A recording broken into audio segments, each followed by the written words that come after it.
Yep, it worked. All right. Perfect. Got Salty in here. All right. So, yeah, good to see Eric in the chat. We're just Eric, we're just trying to give our boy Salty some tools to work with here. Maybe get him away. Maybe start him without a material deficit on the first 5 moves. That's going to be our initial goal. That's definitely going to be huge. A tall task. But I'll try my best. Okay, so like I said, I want you to still like the positions you get. So I'm also really looking for your input. I'm going to have some suggestions, but let's start with the elephant in the room. The elephant in the room is d4, e5. I'm banning. So I'm going to use my veto on this one right here. So What are we playing instead of e5? Do you have any place that you'd like to start? I can definitely suggest a few things, but first wanted to ask if you have any experience playing other stuff, or if you even wanted to play something that you've played before and maybe you're not sure why you're not playing it anymore. I'm so lost with anything other than e5. I will fully trust your judgment on what you think is the best path or avenue for me to take to deviate from this addiction that I have. Right. You know, and this is a moment where I think there are 2 main openings that we're gonna choose from. The first one, and I want to just give you an option rather than say, okay, we're doing this. So basically d5, and very simply put, Queen's Gambit, basically a structure that you're going to be seeing a lot of in your games is going to be something like this, where you have, pawn on c6 and you have that structure. White has pawn e3, they have that structure. It's called the Carlsbad structure. So this type of structure in all your games, the moves may not look exactly like that, but you're not going to be playing any pawn takes pawn, no Queen's Gambit accepted. You're always going to defend your guy on d5, take back with the pawn, always keep a pawn in the center, and in the meantime, you'll play c6.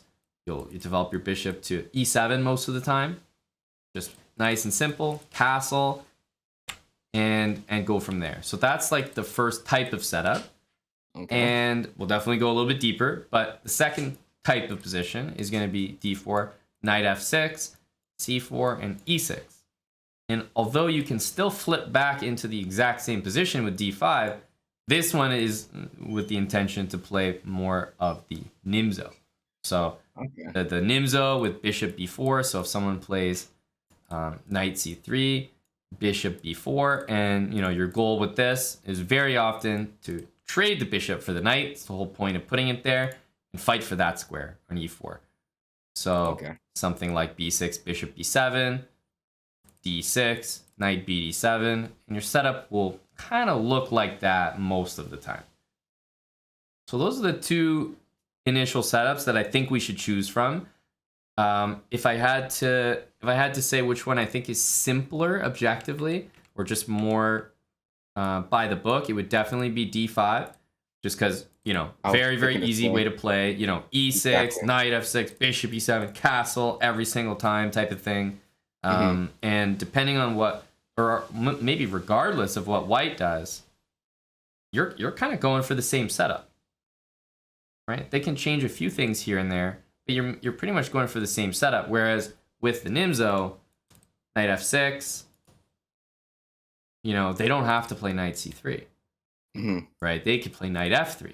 They could play g3. You could be in a Queen's Indian. You could be in a Catalan.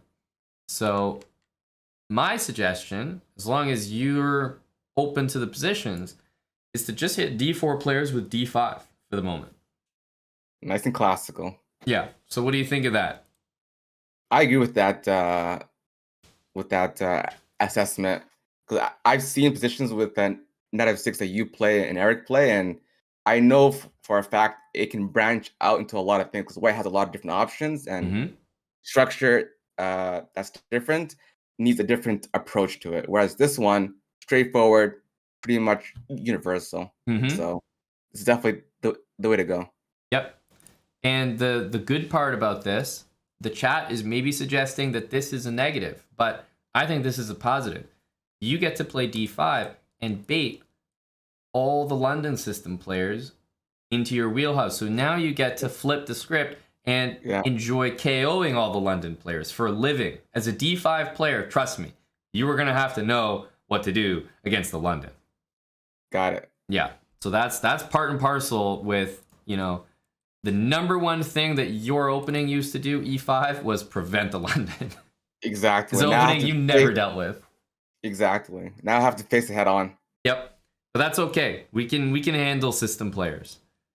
So D4, D5, C4. I'm gonna go and just say we should play E6. There's no way you should not defend the pawn. So, in fact, earlier today I was just talking about how knight F6 is just such a bad move because you're taking with a knight or a queen on D5 and it's ridiculous. White gets the whole center. So, Yeah. 1000%, keep a pawn in the middle. If they take, you always take back. Whether or not they take, don't get tempted into taking on C4. Just always leave that pawn sturdy on D5. Your knight goes to F6. They develop bishop E7. They might pin you. We can castle. This is kind of the basic starting position. I would say overall, focus on not really taking this pawn as a general rule, but definitely don't take it before the bishop's moved. If you are going to take it, you want to see them move the bishop so you make them waste the extra move. Exactly. Yeah. Yeah. So your overall plan here is if they take at any point, let's say here, and you play this type of position, in these positions, I'm curious where you would put the pieces because I'm about to tell you exactly where they should go. But if you were playing this position and you were just ignore white for a second, what kind of next 5 to 6 moves would be on your mind? So I know for a fact that knight C6 would be an atrocious move. Yeah, I'd end the call right now. let's just get that out of the way. I'm not playing knight C6, so I'd probably play knight to. Actually, I might play C6 first. To be honest, C6 first. Bishop F5, get the bishop out, and then knight to D7. And then rook to E1, for example, and maybe tuck my bishop back into F8. I've seen that be a maneuver at the high level, so all right. And I would add on to that you can always feel reasonably comfortable throwing H6 in here and there. Another thing is you'll have to expect that your opponent might take that square, but I fully agree with you. If you're able to get that square for your bishop, get it. But don't be thirsty for the F5 square before you've played C6, because what's going to happen is people are going to hit you with this move, and you're going to be playing B6, and this is the stuff you want to avoid.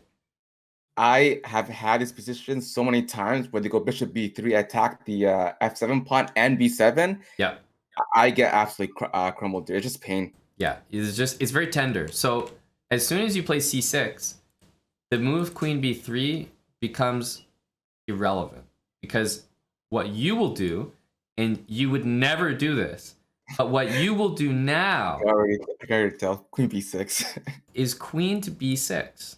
I knew it. Okay. And you're gonna offer a queen trade. Do you know what that is? Before today, my brain just completely fogs out. I don't know. Yeah, this is definitely some new territories for me right here. Definitely new water. The nice thing about being the one with this pawn structure is that no matter what happens with the queens, you'll be on the good side of it. These double isolated pawns aren't great for white, whereas these double pawns are good for you. So it's no matter which way it happens, or if it doesn't happen and the queens stare at each other for the whole game, it's all good for you. So if they take you get this structure, and you want to probably very quickly play the move B5. Okay. And maybe B4, and just push the knight around. Right? Your pawn on B4 is supported by the bishop. White can't ever attack the B4 square. So you're safe to gain some space over here. Meanwhile, these guys are nice and defended, and guess what? You also open your rook. So white has to deal with that pawn in the future. Okay. So that's going to be our answer to the B pawn. And you will need that answer, because when you move your bishop, there are going to be games where that pawn gets attacked. You're always looking to defend like that. Okay. Salty's he's ready to throw up. It'll take some time to get I just did too. But I'm prepared to Yep. make the necessary changes. Yep. So basically, this structure, super common. Agree with your bishop f5 only if you can get it. It's probably going to be tough. If you can't get the bishop there, I wouldn't always recommend going to g4 because there might be cases where the queen's not there and then the knight pops into e5. That's a really bad feeling when you're pinning nothing. You're basically attacking the knight just jumps away. It doesn't make sense. So don't be afraid to even leave that bishop there for a little while you get the rest of your pieces out. I loved your other suggestions. Your rook should be on e8 automatic. Your knight should be on d7. But then something that you might get used to is instead of bishop to f8, which kind of opens up this pin on you, I'd prefer maybe knight f8. And the knight is going to start to reroute in an interesting way for you. So let's just say here, knight f8, you're not dropping that pawn, which is nice. I'm just going to make a random move for white. And now there's a few things. I mean, a few different setups you could go for. Number one is like you could play g6. You could do something as crazy as g6, knight e6, knight g7, and then bishop to f5. Wow. Like what a maneuver. That's GM level moving right there. But you know what? Concept that was so lost on me. I will be the first to admit, I mean, this is like a what the hell kind of maneuver. But it's like, once you know it, it's just kind of there in your head. And you might find a game where you try to play this and you look like an idiot because you blunder something and, you know, whatever. That might happen. But it's a cool maneuver to ensure that you're trading these light square bishops. And why do we want to trade these? Because the pawn structure is such that your dark square bishop is going to be better than his dark square bishop in an endgame. And if he hits you with this, you're always hitting him with that. Got it. So g6, knight to g7, that's an idea. You know, a whole other idea is about trying to get your knight to e4. So keep in mind that as soon as you play rook e8, you know, if white plays a move like rook d1, you can really consider stuff like this. Knight e4. Now you're doing it and it looks like, I mean, something is just hanging here. But the point is that you're always hitting this bishop, so they're kind of like compelled to take you. And by the time you take back, suddenly this is defended. Exactly. And they don't get the e4 pawn break. Exactly. You keep them hemmed in as well. So I would say your main plans are like rerouting this knight. You could even go knight here, knight g6. Hit the bishop. You've got your knight e4. a5 is often a nice move. Let's say if you see your opponent try to push pawns like that on you. Queen b6 to stop that. And I think we'll leave it like that for now. Not trying to go too deep, overwhelm us, but just want to give you a few ideas and notice how the bishop just hasn't moved yet. Later on in the game, you can maybe get it to f5 for a trade. Drop it just on e6. You know, bishop g4, if you do get a pin, maybe you could leave it there. But otherwise, it can stay home and your position's just fine. A lot of times white will try to play e4, and then guess what? There'll be an isolated pawn on d4, and you'll play bishop e6 to cover that square in front of it. So let's leave it like this. This is your structure. Very common. When you start playing d5, you're going to see that a lot. All right? Okay. And if they don't take your pawn here, if they don't take you, because that's entirely possible, then I think, you know, it's simple enough to go for stuff like, you know, even a6. Your goal is, if they take you, everything we just talked about, you know, same thing, same vibe. If not, and you get a position like this, you can kind of play b5, attack the bishop. Bishop b7 is your next move, you know that, right? And then probably knight to d7 and c5. I can definitely get behind this line. Looks very promising. Yeah, you know, and it's not too difficult because your pieces are kind of going to similar squares as the last line. It's a little more open. I figured you'd like it. It's just that you can't prevent your opponents from taking you. So if they want a more closed position, you kind of have to play their game. But here, I feel this would suit you more. c5 and lots of open lines. And then, yeah, you know, you bring your rooks to the middle. h6, maybe queen b6. You know, this position I feel you're probably a little more comfortable with. For sure. And, you know, if e4, e5 happens, you're generally putting your knight on d5. Pretty simple. Yeah.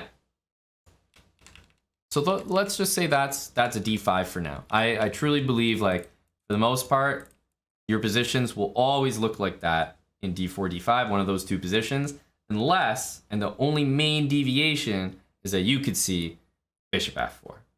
Yeah. Right. That's like probably the only other position that you could face. And for you against the London, we have options here. There's a lot of ways to handle the London. It's gotten to the point where you can play so many different things against this opening and always be fine. Because the London is not trying to play for an advantage. It's like, hey, let's both have an equal position, but I at least play my system, and I'm not going to be losing in 10 moves for white. Exactly. So let's say against this, let's go for something simple. And the reason that I like what I'm about to suggest is that it's so similar to what we just looked at. So you don't need to change the way that you put your pieces from what we just saw. So let's say knight f6, white's going to go like that. E6. So again, like almost the exact same starting moves.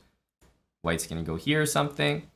And this time, just because the bishop's not there where we need to break a pin, because it's the London, we'll challenge the bishop with bishop d6. Okay, white's going to, I don't know, c3, let's say. A good player will do this. An inexperienced player might do this. Very common. I mean, it's not a bad move. And the setup that I'm interested that you go for involves you playing c5. Definitely us playing queen c7, us playing knight d7, and trying to, as soon as possible, play the move e5. You're trying to beat them to the punch. Like, you play e5 before they like plant a knight there. Got it. So that's like the general principle, and you're kind of looking to do that regardless. And all those moves are very, very similar to how you might play your previous position with, these same kind of ideas. c5, knight d7, right? Bishop d6, say this.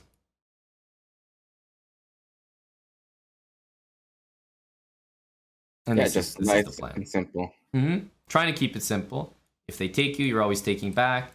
Your goal is to control that square. So pretty quickly, we'd bring a knight out. You can maybe sometimes go knight c6, but I would say for the most part, knight d7. And we're looking to deal with the e5 square as soon as possible. So let's leave it at that. The more games that you play against the London, the next time we meet, of course, it'll be a lot easier to be like, oh, I tried your, suggestion. This is what people played, and I got killed here. And, then we'll have stuff to look at. But I just want to give you like a little bit to get you off the ground, so you at least know what the hell you're doing. But I'd go for setup like this. Go for a c5, a little more aggressive.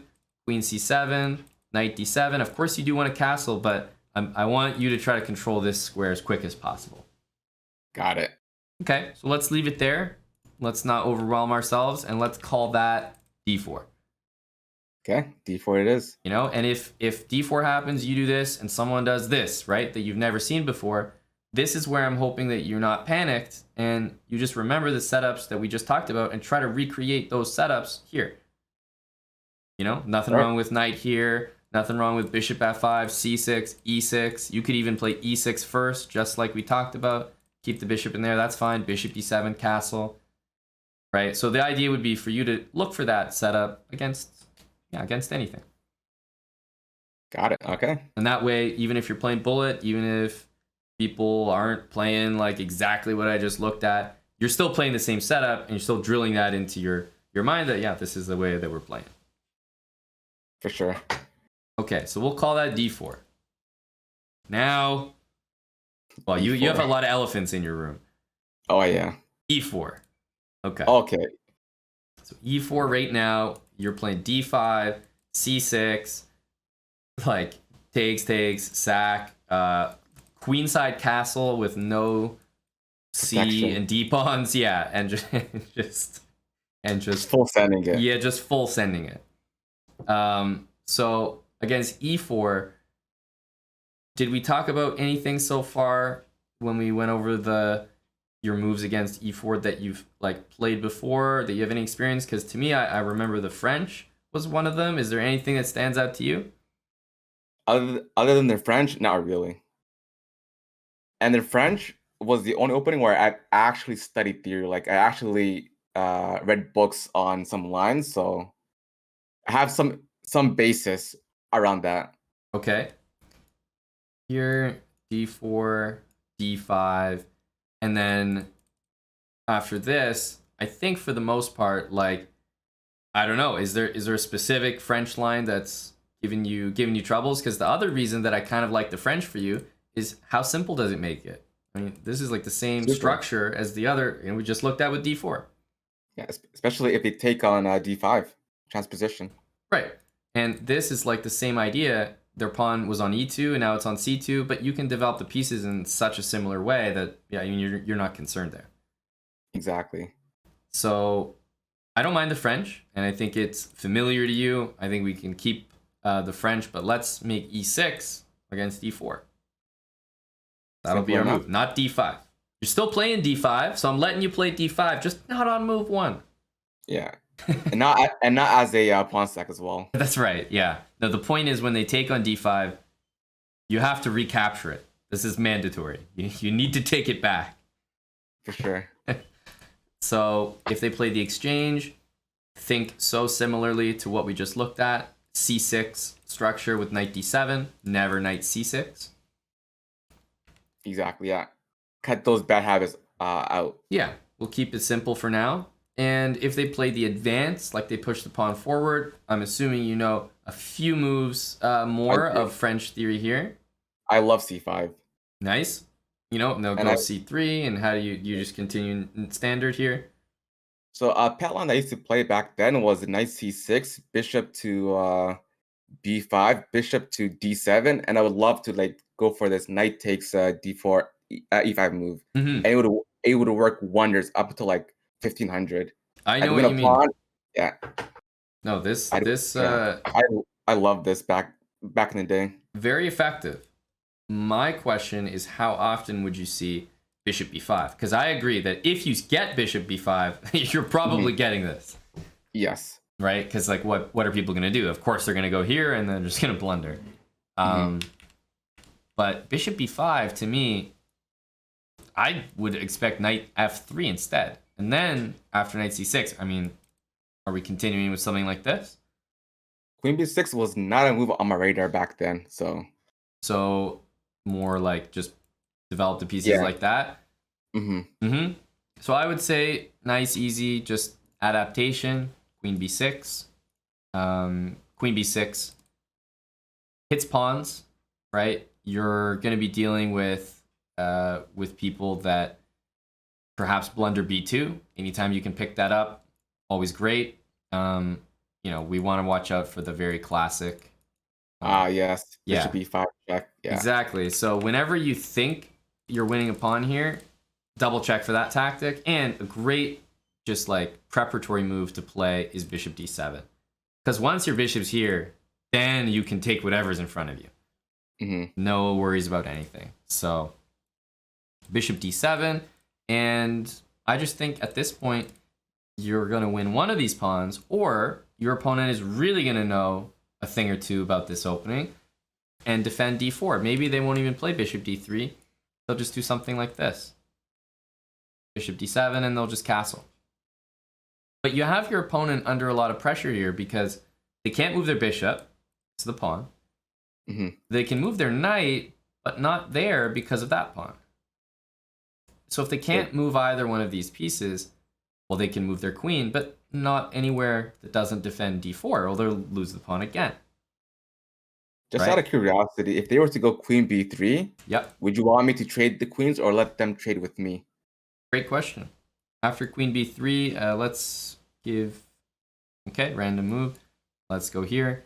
In this position, I don't think queen takes queen here is bad for you. I just think the fact that you can take is better, but only because these become isolated. So, for example, takes, this I don't love for you. Open file for the rook, nice pawns, but the fact of the matter is you can take here and force these guys to disconnect. Got it. So that's forced, and then those pawns are bad. So now I Okay. like it for you. If Okay. there's no way to force them to be isolated, then I wouldn't take, and I would let him take you. But similarly, if you took here, I don't know if I love this. Because I'd have the same. Right. Tactically speaking, Yeah. this can sometimes work for black. For example, knight b4, maybe we're attacking a pawn, threatening knight c2. But still, I think that's a little unreliable. There's knight a3, for example. And long term, I wouldn't want you to be the one with these pawns. So against Okay. something like that, you would take, and then you would make them isolated. Great. Yeah, that was not something I'd have considered. That logic of their terrible pawns versus my terrible pawns. Mm-hmm. Yep. Obviously, they're the one that gets an open file, but double isolated pawns are, yeah, they're just, they suck. Put it bluntly. Got it. So I just think that this plus bishop d7, you're putting so much pressure on their position that they're either going to sack a pawn, and you can play, these are classic lines where you win the pawn here. Mm-hmm. And, I can tell you a thing or two about this, but for the most part, I don't expect people around your rating to be like killers with this line. At the end of the day, you won a center pawn and you have a protected pass pawn. This is not an opening that white has to usually be very, very accurate to kind of play this one well. So I'd rather just give this to you. It's definitely up your alley. Like, even if you take a bunch of pawns and it's an open position and it gets wild, I mean, you're not the last person who'd want to be there. So I'm sure you can handle yourself. And if you're getting crushed by people in this line, then let's hear about it. We'll come back after you have some games under your belt. But people have to be comfortable giving up this pawn, which is already a select few. Oh, And sure, yeah. apart from that, I would say most people who give this pawn up are probably blundering already. Even though it's not a blunder, it's technically theory. Most people just don't know enough about it or don't realize, oops, I just lost the pawn. Exactly, yeah. So let's go with the French. It's nice and easy. At least you've seen it before. You said it's something you've studied. You don't want to learn like a brand new thing for every single opening because that'll be overwhelming for you. So at least this was a bit more familiar, right? Yeah, for sure. Okay, so let's go. E4 is going to be the French. And the nice thing about the French and E4 is like almost everyone plays D4, right? It's like you're kind of getting into this no matter what. Takes, let's keep it simple. Not too worried about you there. E5, what did we just talk about? And then the other two situations are, knight C3 and knight D2. Now, against both of those, I think we could kind of keep it in the same vein, which is that no matter what, try to go for the same type of lines where you're encouraging this and you're getting that. Okay. So if someone goes like this and you go like that, we kind of looked at this when you were the white pieces actually, and we were saying, oh, like E5, now the knight has to move. But then you're going to play C5. You're going to play knight C6. Maybe you're going to play A6, B5, gain a lot of space over there. And this might suit you because a lot of times white castles, and hey, you're castling that way, and it really is attack versus attack. But this is the type of attacking position where you're not down a queen. And that helps, I'm sure it does, yeah. This is a type of attacking position. It's like, I feel like I'm taking the shackles off for one variation. Don't lose sight. You have a natural ability and a real talent for attacking. But here's a position where it's actually supposed to happen that way. So I think you may enjoy it. Okay, so this is what we're going to go for. We're just looking to basically bait them or encourage them to play that. Then retreat this. Your pieces are probably going to develop like that. Bishop e7, maybe queen b6. And yes, you may have to castle into a crazy attack, or you can choose to leave your king in the center. It's not the worst idea. Or maybe even castle long. Like, when your pawns are all in front of you like this, it's actually kind of safe to go that way. Right? Even if his king is there as well, you can attack there too. So let's leave it like that. Notice how this with knight f6 is kind of like a recurring structure. so far in Yeah. most of the things that we've looked at. So hopefully that keeps it easy for you. It does. Yeah. So that's the goal. And then with the white pieces, obviously there's a lot to cover here, and I'm going to do my best not to be overwhelming. But first of all, with the Mora, I'm not concerned. Happy with it. It's a good opening. You play it well. But if I'm just, and now this is me just thinking almost out loud, if I'm thinking about you playing against the Mora, if there's one line that I've always been bothered by when you play it, it's this. D4 takes C3, and now black can play tons of moves here, but one of them is D5. Oh yeah, I score horribly against this. Yeah, So bad. not only do you score horribly, but your top move and the move that you play all the time is E5. Which, if you think about the French position that we just looked at, let's say after something like this, it's actually just that position. Like, it's kind of that position, right? It's as if your D pawn has vanished, black has a protected pass pawn. These are not the kind of positions that I want to see you in. So probably the only line that I think needs just a bit of attention is like D5, because your main move is E5, which I don't like. Something I've never really paid attention to before, like transposition. When you put it that way, that is exactly like a French, except I'm just down a D pawn. Yes. It just changes the perspective. Right. I mean, there's just no need to be in that position. So yeah, you play what was it? You used to play this line. Right? Whatever. Yeah. And you play this with white. That's fine. Yeah. But this is very similar. If you take and they take and you take, I mean, you're just getting kind of the same thing. Yeah. So that's all you need to do. I mean, it's just a simple fix. You have a lot of games where you take here, but you have more games where you push, and you just need to stop doing that. E5 is just no good. So your Mora is good, but just this D5 line has just been killing you from my recollection. Take it, play the isolated pawn position. That's the aggressive game that you like anyway. I just, yeah, it suits you. But the Mora is good. We're not worried about the Mora. That's a bright spot on the report card. Glad to hear it. E4, I'm not concerned about D5. We'll leave that. C6. So C6, like I said, I think you're mainly playing C4. I want to start by saying that C4 is fine.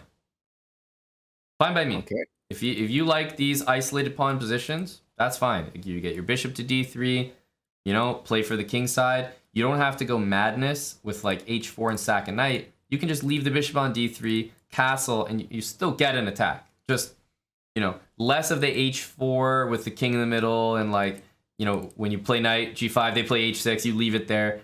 Less of that, because most of the time when you do those types of attacks, if they don't take you, you're not getting stuff going.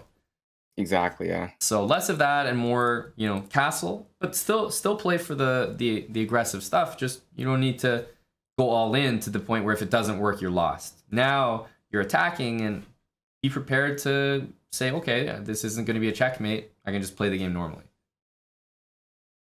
Got it. So I don't mind this. I will say I would give some real consideration. I think you will love these variations. You did well with them when you played them. For now, I think let's leave it, because I think you can. I think you'll be just fine with this, and you have a lot of other new things that you're doing. But over the course of the week, I may be interested in getting you to play this a little bit, because I honestly think you'll really like it. Funnily enough, we actually had a Buildings Habit series with you and I in a specific line. And were you playing white? Because we did it. That was back where was it a building plan session? Building plan session. There we go. Right. And you were with white or with black? I think we did both colors reversed. We flipped it, right? Okay. Yeah. Well, then maybe that's where all the games came from. Probably. Yeah. So I'm just saying, I think this might be good for you. It's not that difficult to learn at all, and you still get some very aggressive positions with this. So it's not boring or anything. I'll definitely put it at the top of my response list to the Mm-hmm. Caricon. Mm-hmm. But C4 is fine. So if this is your instinct, I don't mind it. I don't mind it at all. Against E5, I think you had a lot of games like this. Oh yeah. You had a you had a lot of games in this here, yeah. I knew that was coming. Yes, the Jerome Gambit. Oh, that was a special era in my chess career. I don't know who the hell taught you that. I don't know. Probably some patzer ridiculous opening. Don't know who named the hell Tom, would suggest probably. it. But we're gonna put you on a Jerome ban as well. Okay, fair enough. A 1 week Jerome ban. So no bishop f7. I like the Italian for you. You used to play b4. Now, I don't really buy the fact that b4 just like stopped working for you. Like I don't know if I love the Evans, but I don't mind it.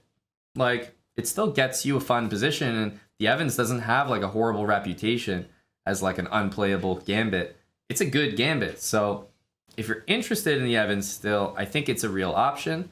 The other way to start playing these positions is a little bit more like, you know, c3, d4, castle, like a little bit more like that. But at the end of the day, like I said, I think you're an aggressive player, and b4 kind of suits you. So if you don't hate it, I don't mind going back into the b4 vault a little bit, and we can see how people handle it for you, because to me, I wasn't seeing anything in your game history that we looked at that told me that, you know, you just got wrecked so hard in this, you should never play it again. The only reason why I stopped playing the Evans is because subsequent I've stopped playing the Italian. So Right. I just preferred over the Italian d4 and c3. Right. Those pawn gambits, the center game gambit or whatever it's called. That's the only reason why. Because if we put the eval on, I mean, this is the type of gambit that I'm comfortable with you playing. Right? This is, you're not even like, it's not like minus whatever. This is fine. The Evans is very okay. So I think if I'm looking at your sort of your chess monitor thing, yeah. So after c3, when people play other moves like, I don't know, bishop bishop e7 or bishop c5, you tend to score very well. Like you just kind of put d4 castle. Like I think that's in your wheelhouse. But the move that seems to be annoying you is bishop a5, or maybe it's not annoying you, but at the very least, statistically, it's annoyed you. Yeah. D4, pawn takes d4, and here I think you castle. And if you ask me, like, you should be scoring better in this line, because this looks like fun. You know, you're sacking pawns, but check that evaluation. It's not that bad. So I'm comfortable with you playing stuff like this. So if you're willing to go into it, I'm not that concerned here. I'll definitely have to bring this back out, the Evans Gambit. Yep. Because I was definitely a lot weaker back then. So I'd be curious to see what I could come up with nowadays. If I'm looking at the engine here, I mean, for like 10 seconds, d4, d4, let's say, you know, pawn takes on d4, queen b3. The one thing about bishop a5 I will say is that it takes that square away from the knight. And when the knight can't go to a5, I feel really comfortable having my queen and bishop lined up there, you know? Because it always feels bad when you lose your bishop. You're like, you know, there goes everything. Yeah. But if black has to go queen e7 and you get to castle here, I like it for you, right? I'm looking at an evaluation that unless black is playing one move here, which is bishop b6, and even in bishop b6, I think it's fine for you. If I'm looking at this, I'm kind of optimistic. right? So Knight yeah. f6 usually gets hit by like moves like bishop g5, And E5. e5, exactly. You know, you're one move away from just taking back in the center and having an amazing position with pawn pushes coming up. I'm not that concerned here. Like, let's say somebody goes greedy again and take back. You're threatening knight to d5. Yeah. I mean, this is like a dream. Like I would, I got my money on Salty every day of the week in this position. Yeah, this definitely has Salty written all over it. So if I'm gonna be putting the shackles on you and getting you to play d4, d5, I think you should have some fun with the white pieces. Like this is still, the white pieces, first of all, are easier for you to play your style. So that's another reason why with the black pieces, I want you playing a little bit more principled. But when you're with white, take a few more risks. Like white pieces generally dictate the pace of the game a little more. Evan's Gambit, let's go for it. Mora, let's go for it, right? E4, C4 against C6, you're going to get an isolated pawn position. That stuff's fine. So you're going to end up playing more aggressive with white, and then with black, you're looking to be solid and, you know, just not commit any big, I guess, egregious yes, moves. Egregious blunders, egregious pawn structures, none of that. So I'm okay with b4. If you want to keep giving it a shot, I don't think you're in for like a rude awakening. Evans is still a very, very decent opening, and it spices it up against the Italian. Okay. Knight f6. I'm actually curious. I don't think I've seen. Yeah, what do you do rather against knight f6? I'm sure you had a point where you were playing a lot of knight g5, right? I was about to bring that up. Yeah, I was definitely playing a lot of fried livers. Mm-hmm. Yeah, that's normal. I think that's. I think everyone had that period. Had that period, exactly. It's like the scholars mate. Everyone's got to dabble in it once in their lives. Mm-hmm. That's right. I'm trying to think what exactly I'd recommend for you here. I imagine this will be so much more common, bishop c5. So you'll mainly be dealing with that stuff. But yeah, if I'm thinking here how to play, I don't really think there's anything too spicy. I mean, d3 castles, and slowly go for c3 d4. It might be the play. But I think you're free to experiment here, as long as you're not sacking pieces. I mean, you can play the position.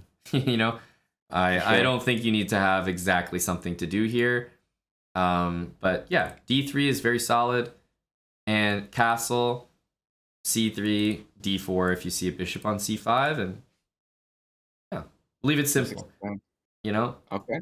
I'll leave it carte blanche. You can choose how you want to handle the position. Everyone's saying nothing wrong with knight g5. I disagree entirely. No. I think knight g5 is a boatload of theory. The sad part about knight g5 is it's actually turned into the marshal. Do you know the marshal? I've heard of it, but if you were to put it in front of me with the names and the position, I couldn't mix and match. Okay. I couldn't. The marshal is kind of like a very fun opening for black where they sack a pawn, but nowadays the marshal is boring as hell because it's pretty much a draw. Everyone has studied it so much that what used to be, you know, the thing that all the guys played to have a lot of fun, is crazy attacking positions, you would have loved them. Nowadays, everyone knows the theory, and it's like boring as hell. Yeah. It feels bad. So this is the same. This is what I'm saying.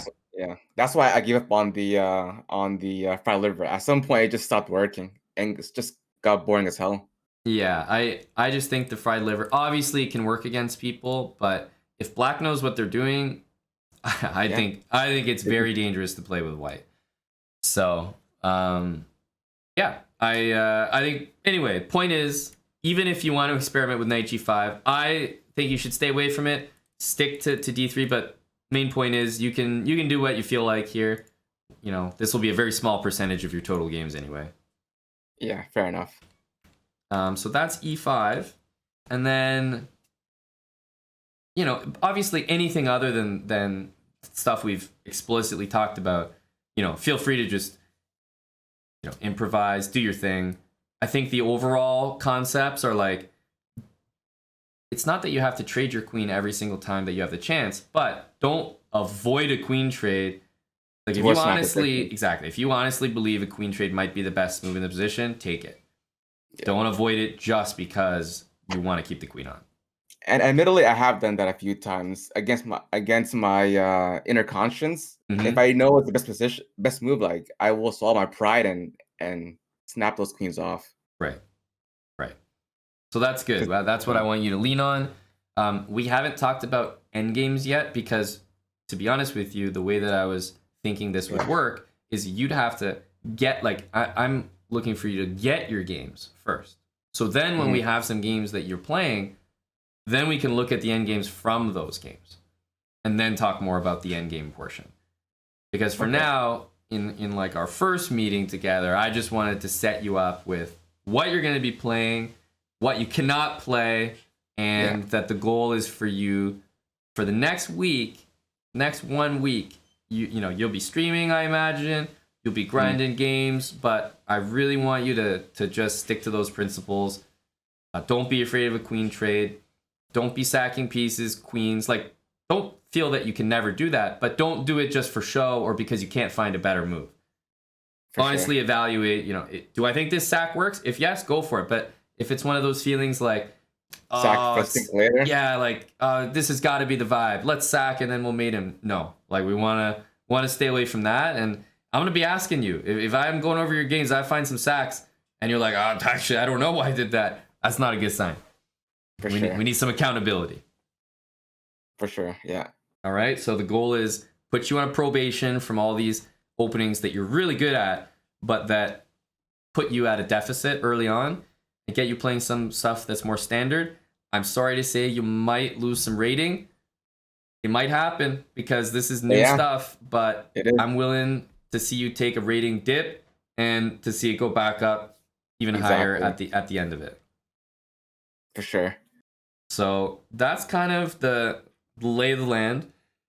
I think this first session between us is maybe, I hope people are reasonably fascinated by this, but I think objectively it might be the least interesting because it's a lot of talking, a lot of background about your chess, a lot of me telling you what I'd like you to play. It'll be a lot more interesting to watch you play it and to go over the games once we see it. But I wanted to make sure people understood that you are the opposite player of what I'm asking you to do right now. And I want to take a week and you only are going to play these openings. You're going to stay away from what you've been doing normally. And I'm very curious to see what happens to your rating. Does it go down? Does it go up? And I definitely want to check back in a couple days to go over a lot of the games you've been playing and review. It'll definitely be an interesting case study. See the before and after results.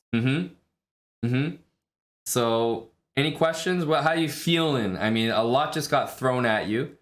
Obviously this VOD will be here in case you need to rewatch. You're like, wait, what the hell was I supposed to do? Fair enough. What was I supposed to do with that one? But how are you feeling right now? Does it sound daunting?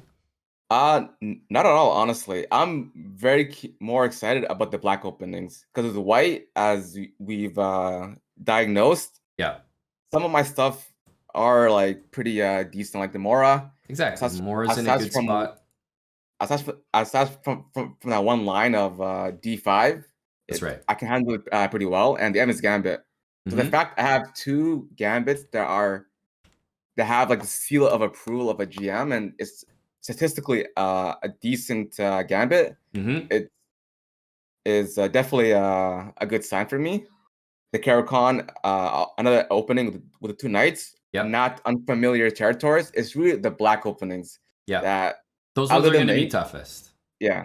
Other than the England, I have nothing, but I'm looking forward to that. Learning actual other responses and approaches. Other than that England game, because I played one OTB tournament and my opponent played D4 and I played England in a 90+30 game, which is kind of I won the game because they didn't accept the gambit, so it was a normal position. But had they gone for the queen sack line, I would have walked into it, which is not something you were ready to do it. I can't believe that you played it in a tournament game, because I don't know anyone who's done that.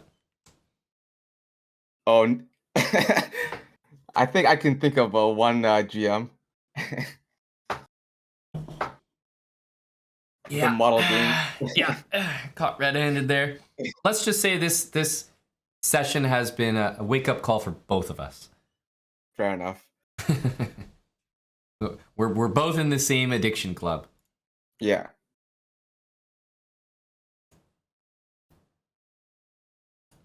Let's see. So here. yeah, I'm black pieces. What was it? D5 you usually play, and that's a no. Yeah, that's an absolute no. So against E4, what are we going for? We're playing for the French. Mm-hmm. And we're trying to bait for E5. Mm-hmm.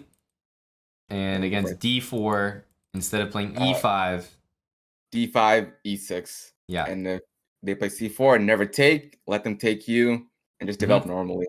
Yep. And if they really never take you, at some point, I recommended you take them, but only after the bishop moved, and then maybe try to fianchetto your bishop, play a bit of more of an open position. So that's kind of it. That was a lot. That was a big info dump, but I think in the future these sessions are going to be a lot more fun, because it's going to be you trying new stuff. You'll have a ton of questions. You'll have like all these stories from the games that you'll be ready to share. Like, holy crap, I didn't realize it was this bad at endgames, or holy crap, I'm actually better at endgames than I thought. I just never got to play them. For sure, yeah. So you might surprise yourself. I'm excited. I'm very keen to see where this takes us, this journey, this week-long journey. Well, thank you for your open-mindedness, because you definitely have to be. In order to just take on so many new things, not play all the stuff, which is like the reason that you have the rating that you have right now. And I'm like, yeah, don't do any of that stuff. So I appreciate your open mind, your willingness, I guess. And I think people will enjoy following the progress. Salty streams. So we have a command ! Salty. You'll want to watch him along this journey. That's right. And if I ever deviate, chat can always send proof. Yes, the clips keep you accountable. Yeah, we might have, you know how they have like a swear jar, right? Where it's like, oh, if you say a bad word into the swear jar, we might have to create an opening jar. Like if Salty brings out the England, oh boy, chat's got to keep him accountable. Exactly. No Bunglet. No 1,000 game matches with Bunglet or ESAP. I'm also adding that to the ban. Got it. 1 week probation from matches with ESAP and Bunglet. There we go. We're adding that in. I can't have that. For sure. All right. So I think like that's enough talking for now. I hope you feel like you've got at least a few things under your belt. You're going to have a whole week of games on stream, off stream, whatever. If you've got some time now, what do you think about jumping into some games? I'm open for that. I'm game. All right. So I want to stay on the call with us here. Obviously, these are going to be rated games, so I'm not going to be chiming in. But I'll be in the call. We'll be watching. And what I might do is I might just mute myself. So you can't hear me, but people will be able to hear you during the game. And, let's just get a few games. I just want to see, you're going to be in the deep end here. You're really going to be in the deep end. You might mess everything up. Obviously, over the course of a week, you're going to improve. You're going to have a lot more of a sample size. But for now, maybe the people would like to see an immediate, chuck Salty in the deep end and see if he can swim. I'm so ready for this. All right. I'm excited. All right. If you can't remember the opening that you're supposed to go for, then I would say that's when you could phone a friend so that we at least get you playing the right opening. So if you honestly can't remember, you could just say so, and I will tell you which opening that you're supposed to go for. But obviously after that, I'll be quiet.